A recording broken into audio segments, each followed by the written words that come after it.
Hi everyone, welcome to my YouTube channel. ನಾನು already ಒಂದು ಜಾನಪದ ಲೋಕ ವಿಡಿಯೋ ಅಪ್ಲೋಡ್ ಮಾಡಿದ್ದೆ. ಆಲ್ರೆಡಿ ನೀವೆಲ್ಲ ನೋಡಿರ್ತೀರಾ ಅಂತ ಅಂದ್ಕೊತೀನಿ. ನೋಡಿಲ್ಲ ಅಂತ ಹೇಳಿದ್ರೆ ಡಿಸ್ಕ್ರಿಪ್ಷನಲ್ಲಿ ಪಿನ್ ಮಾಡಿರ್ತೀನಿ, ನೀವು ಹೋಗಿ ಚೆಕ್ ಮಾಡ್ಬೋದು.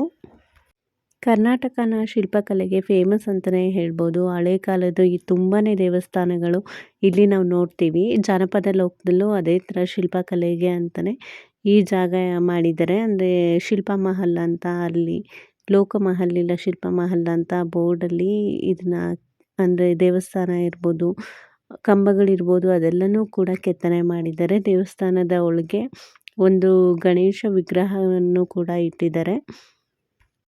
ಹಾಗೆ ಶಿವನ ವಿಗ್ರಹ ಕೂಡ ಇದೆ.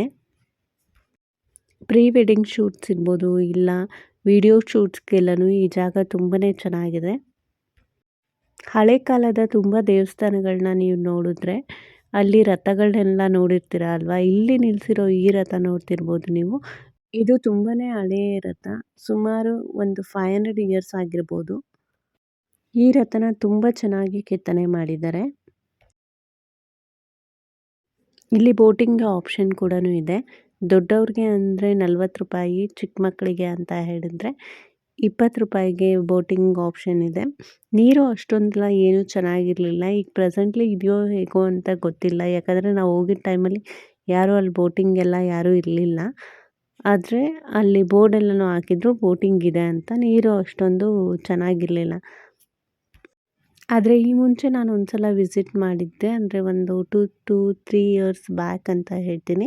ಆ ಟೈಮಲ್ಲಿ ಬೋಟಿಂಗ್ ಮಾಡಿದ್ದೆ. ನೀರೆಲ್ಲನೂ ಚೆನ್ನಾಗಿತ್ತು. ಮತ್ತು ಬೋಟಿಂಗ್ ಅಷ್ಟೊಂದೇನು ಆಳ ಎಲ್ಲ ಇರುತ್ತೆ ಆ ಥರ ಎಲ್ಲ ಏನಿಲ್ಲ. ಒಂದು 20 ಮಿನಿಟ್ಸ್ ಏನೋ ಬೋಟಿಂಗ್ ಮಾಡ್ಬೋದು. ಅದಕ್ಕೆ 20 ರುಪೀಸ್ ಮಕ್ಕಳಿಗಿರುತ್ತೆ, ದೊಡ್ಡವ್ರಿಗೆ ಅಂದರೆ 40 ರುಪೀಸ್ಗೆ ಇರುತ್ತೆ.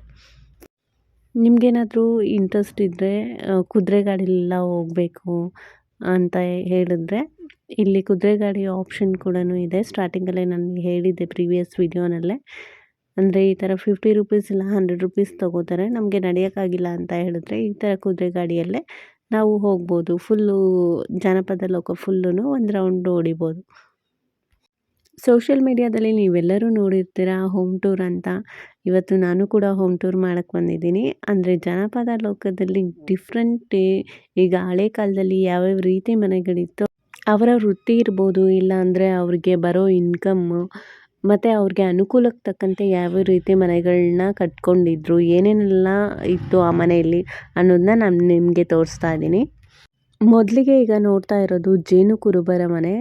ಅಲ್ಲಿ ಯಾವ ಥರ ಮನೆಯಲ್ಲಿ ಏನೇನೆಲ್ಲ ಇದೆ ಅಂತ ನೋಡ್ಬೋದು. ಇದು ಎಂಟ್ರೆನ್ಸು. ಒಳಗಡೆ ಹೋಗ್ತಾ ಇದ್ದಂಗೆ ಈ ಥರ ಮನೇನ ಫುಲ್ಲು ಬಿದಿರಿಂದ ಕಟ್ಕೊಂಡಿರ್ತಾರೆ ಅವರು. ಆಮೇಲೆ ಮನೇನ ಡಿವೈಡ್ ಮಾಡೋದು, ಅಂದರೆ ಕಿಚನ್ ಇರ್ಬೋದು, ಲಿವಿಂಗ್ ಸ್ಪೇಸ್ ಇರ್ಬೋದು, ಆಮೇಲೆ ಬಾಲ್ಕನಿ ಅದೆಲ್ಲ ನೋಡ್ತಿರಲ್ಲ, ಅದೇ ಥರ ಹಳೆ ಕಾಲದಲ್ಲೂ ಕೂಡ ಮಾಡ್ತಾಯಿದ್ರು.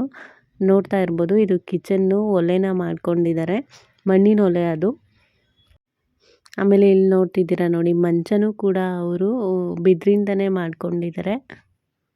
ಅವರು ಮನೆಯಲ್ಲಿ ಏನೇನೆಲ್ಲ ಉಪಯೋಗಿಸ್ತಿದ್ರು ಅದೆಲ್ಲನೂ ಕೂಡ ಡೀಟೇಲಾಗಿ ನೋಡ್ಬೋದು ಅಲ್ಲಿ ಹೋದರೆ ನೀವು ಡೈರೆಕ್ಟಾಗಿ.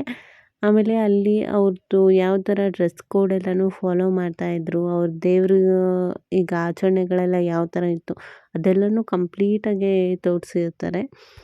ಜಗ್ಲಿ ಅಂತ ಕೇಳಿರ್ತೀರ ಅಲ್ವಾ ಊರ ಕಡೆ, ಅದೇ ಥರ ಜಗ್ಲಿ ಇದೆ ಇಲ್ಲಿ. ಆಮೇಲೆ ಅಲ್ಲೇ ಬೀಸೋ ಕಲ್ಲೆಲ್ಲನೂ ಇದೆ, ರಾಗಿ ಬೀಸ್ತಾ ಇದ್ದಾರೆ ಇವರು ಮಹಿಳೆಯರು ಮಾತಾಡಿಕೊಂಡು. ಅದಾದಮೇಲೆ ಮನೆ ಒಳಗಡೆ ಹೋದರೆ ಈ ಮನೆ ಫುಲ್ಲು ಮಣ್ಣಿಂದ ಕಟ್ಟಿದ್ದಾರೆ. ಅದರಲ್ಲೂ ಕೂಡ ಡಿವೈಡ್ ಮಾಡ್ಕೊಂಡಿದ್ದಾರೆ. ಕುರಿಗಳನ್ನ ಸಾಕೋಕ್ಕಿರ್ಬೋದು, ಹಸುಗಳನ್ನ ಸಾಕೋಕ್ಕೆ ಈ ಥರ ಡಿಫ್ರೆಂಟಾಗಿ ಪಕ್ಕದಲ್ಲೇ ಮಾಡ್ಕೊಂಡಿದ್ದಾರೆ. ಅದ್ರ ಪಕ್ಕನೇ ಅಂದರೆ ಅಡುಗೆ ಮನೆ ಕೂಡ ಇದೆ, ಮಣ್ಣಿನ ಒಲೆ ಮಾಡ್ಕೊಂಡಿದ್ದಾರೆ. ಇದೇ ರೀತಿ ಒಂದೊಂದು ಜನಾಂಗದವರು ಅಷ್ಟೇ ಬೇರೆ ಬೇರೆ ರೀತಿ ಮನೆಗಳನ್ನ ಕಟ್ತಾಯಿದ್ರು. ಅವ್ರದ್ದೇ ಆದ ರೀತಿಯಲ್ಲಿ ಅಡುಗೆ ಮನೆ ಇರ್ಬೋದು, ಲಿವಿಂಗ್ ಸ್ಪೇಸ್ ಇರ್ಬೋದು, ಆಮೇಲೆ ಬಾಲ್ಕನಿ ಇರ್ಬೋದು, ಎಲ್ಲನೂ ಕೂಡ ಇರ್ತಿತ್ತು. ಆದರೆ ಡಿಫ್ರೆಂಟ್ ಆಗಿರ್ತಿತ್ತು. ಅವ್ರವ್ರ ರೀತಿ ಅವ್ರಿಗೆ ಅನುಕೂಲಕ್ಕೆ ತಕ್ಕಂತೆ ಮಾಡ್ಕೊತಾ ಇದ್ರು. ಹೀಗೆ ಒಳ್ಳೆ ಎಕ್ಸ್ಪೀರಿಯನ್ಸ್ ಬೇಕು ಅಂತ ಹೇಳಿದ್ರೆ ಒಂದ್ಸಲ ಆದರೂ ಈ ಪ್ಲೇಸ್ನ ವಿಸಿಟ್ ಮಾಡಿ. ನನ್ನ ವಿಡಿಯೋ ಇಷ್ಟ ಆಯಿತು ಅಂತ ಹೇಳಿದ್ರೆ ತಪ್ಪದೇ ಸಬ್ಸ್ಕ್ರೈಬ್ ಮಾಡಿ, ಹಾಗೆ ಶೇರ್ ಮಾಡಿ, ಲೈಕ್ ಮಾಡಿ. Thanks for watching.